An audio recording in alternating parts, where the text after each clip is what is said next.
This is Kevin Koke, Chairman of the Williamson County Republican Party. Today I'm going to speak to you about Agenda 21. Agenda 21 is the nebulous name given to that comprehensive plan alleged to improve the world community in the 21st century. It was launched in 1992 at the United Nations Conference on Environment and Development in Rio de Janeiro, Brazil. But Agenda 21 is in fact an insidious strategy of environmental totalitarianism and social engineering designed to achieve one world order under the authority of an unelected global bureaucracy.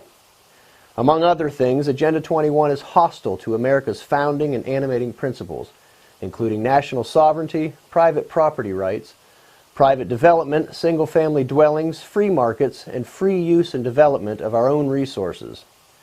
The proponents of Agenda 21 advocate for redistribution of wealth, and their doctrine is quite simply nothing more than a restatement of communism.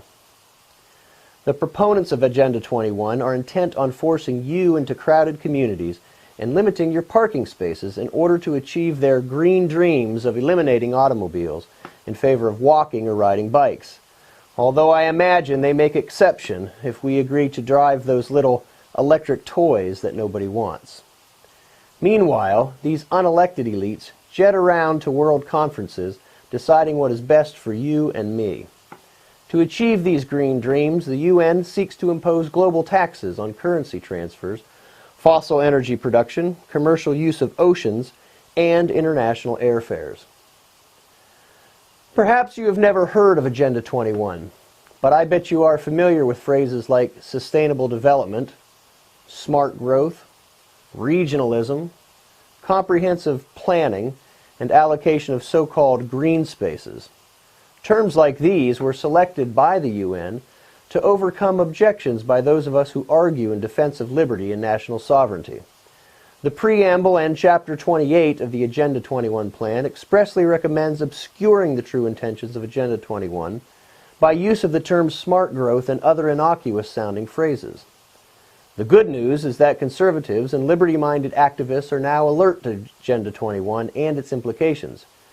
Our legislators in Tennessee are considering bills to stem the tide of Agenda 21, and even the Republican National Committee recently adopted a resolution in opposition to Agenda 21. The Williamson County Republican Party and many other county Republican parties in Tennessee have adopted similar resolutions. The bad news, however, is that we are years behind. Agenda 21 has already made significant headway in cities, counties, and local communities all over America. More than 1,100 cities, towns, and counties are members of what is called the International Council for Local Environmental Initiatives, the ICLEI as it is better known, which is an international association of local governments and national and regional local government organizations that have made a commitment to sustainable development. There's that word again. The ICLEI coordinates local government representation in the United Nations in contravention of the United States Constitution and your individual liberties. Let me give you just a few examples of how Agenda 21 is weaving its way into your lives right here in Middle Tennessee. In 2010, Columbia, Tennessee was selected as one of 62 cities to participate in the Community Challenge Planning Grant Program. This program is a collaborative effort of dubious federal agencies, HUD, DOT, and the EPA, and it presumes that cities can develop in more sustainable ways by improving livability of their most troubled areas. Through a regional planning grant, Columbia received $250,000 to prepare a new highway corridor, which would become a blueprint for sprawl repair for the entire city. You see where this is going.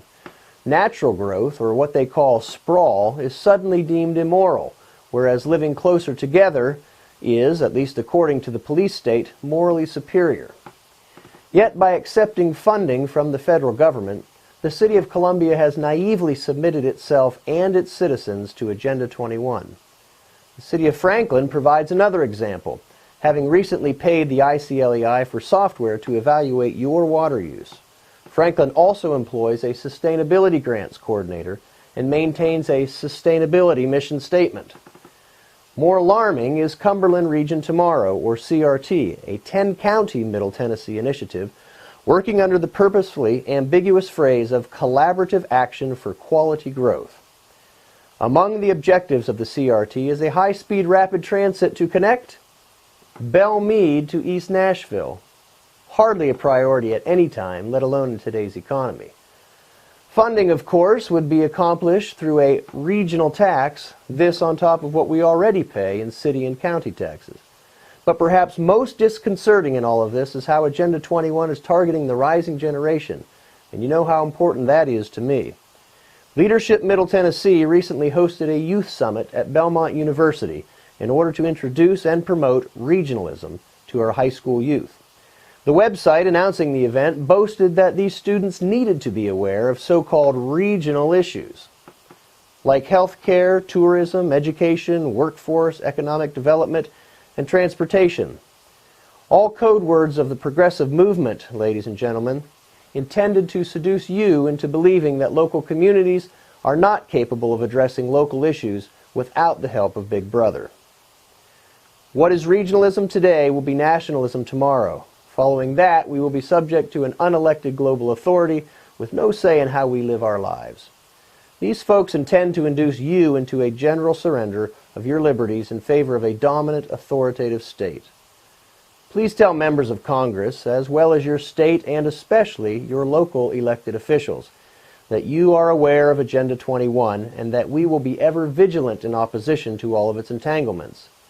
Remind your representatives that they are our agents and that we are the principals. As such, we have only delegated, not surrendered, our rights, and that we expect them to protect and defend our sovereignty in this area and in others. Speaking for freedom, I am Kevin Koke.